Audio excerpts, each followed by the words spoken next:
As many of you already know, the CDC today issued new mask guidance, and we have already begun to take phone calls from members asking about how that's going to impact the requirements in your practice in regards to both doctors, staff, and patient.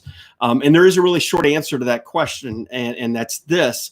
Specifically according to the CDC guidance. And by the way, there's a link to that in this YouTube video. You can get that down in the description and see it for yourself. It's in there.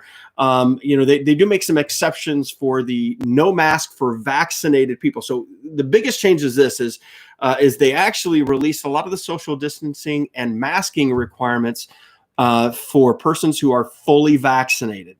And but the exceptions are key, and it's in incredibly crowded places that you typically run into planes and trains and communal settings, such as prisons and homeless shelters and things like that. And then they made one other huge exception that's really, really important, and that is for healthcare settings. And the way that they actually even put it on their website on this particular guidance that released today is these changes, the openness and no social distancing and masking especially, is not intended for healthcare settings. That means that all of the requirements that we've talked about, that we've had in place over the last 15 months, are still in play.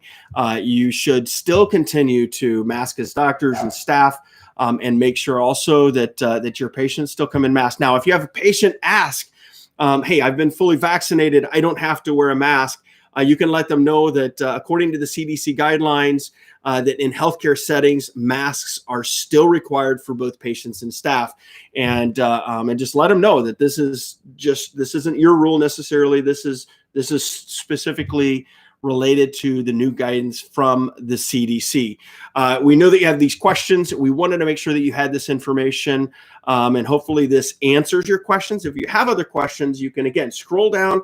You can grab that link and go check out the new CDC guidance and see that exception and also understand it. You can also click through and see the more specific requirements as they still exist today. And really nothing has changed. Continue to clean, continue to mask, and continue to socially distance for your staff because these changes do not apply to a healthcare setting. Hopefully this helps you out and keeps you up to date, and we'll catch you next time.